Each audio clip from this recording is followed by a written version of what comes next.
জিনি তুমি তৈরি হয়েছো? আরে আপনি কে? মাফ করবেন প্রিন্স, এই তো আমি এখানে। কি হয়েছে বেবি? দেখো না, এই লোকটা আমার সামনে চলে আসছে, আমি তো ভয় পেয়ে গেছিলাম। কি ব্যাপার প্রিন্স, তুমিও কি ওয়েডিং ড্রেস কিনতে আসছো?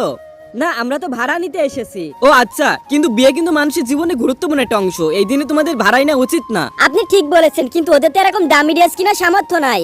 প্রিন্স, কখনো তো নিজের গার্লফ্রেন্ডকে দামি রেস্টুরেন্টে খাবার খেতে নিয়ে যেতে পারো। আমাকে দেখো, তোমার ভাবিকে নিয়ে 5 স্টার হোটেলে খেতে যাচ্ছি। ভালো জায়গায় যাওয়ার থেকে ভালো মানুষও অনেক জরুরি। আর তোমার টাকা সেভ করা উচিত, সবসময় মানুষের দিন একরকম যায় না। এই কথা তুমি বুঝবা না, আমি বড় বড় জায়গায় যে বড় বড় লোকের সাথে সম্পর্ক করব, এতে নেটওয়ার্কিং ভালো হয়।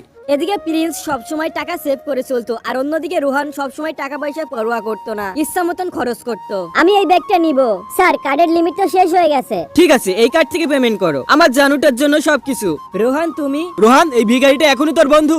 আরে না, চল এখান থেকে। স্যার, ড্রেস পছন্দ হয়েছে? হ্যাঁ, এই নাও কার্ড। স্যার, আপনার কার্ডের লিমিট শেষ। এটা কখনোই হতে পারে না, মনে হয় তোমাদের ম্যাচিং এর সমস্যা। দাঁড়াও 1 মিনিট। মিস্টার রোহান, আপনি 10 লাখ টাকার লিমিট ক্রস করে ফেলেছেন, তাড়াতাড়ি আপনি টাকাগুলো শোধ দেন, নয়তো আমরা আইনি ব্যবস্থা নিতে বাধ্য হব। ভাই, আমার কিছু টাকা ধার লাগবে। কিসের টাকা? ফোন রাখ। খুব আসছিল আমাকে রানীর মতন রাখতে, একটা সামান্য ড্রেস কিনে দেওয়ার টাকা নাই, আর বিয়ের পর আমাকে কিভাবে রাখবি তুই? থাক তুই তোর মতন। বেবি শুনো না, যেও না আমাকে ছেড়ে। দূর হয়ে যা, এরপরে তো চেহারা যেন আমার সামনে আনবি না। প্রিন্স, তোর কাছে তো টাকা আছে, তুই তো সবসময় টাকা সেভ করে চলিস, আমাকে কিছু টাকা দে। ড্রামা লাভার কিউট আপু ও বোনেরা, পৃথিবীর সবথেকে মধুর শব্দ মা, আর এই মাকে ভালোবেসে থাকলে ভিডিওতে লাইক করে চ্যানেলটা সাবস্ক্রাইব করে দাও। আর মাকে ভালো না বাসলে লাইক এবং সাবস্ক্রাইব করার কোনো প্রয়োজন নাই। এই নে, এতে 50,000 টাকা আছে। ক্ষমা করে দে ভাই, আমার তোর কথা শোনা উচিত ছিল।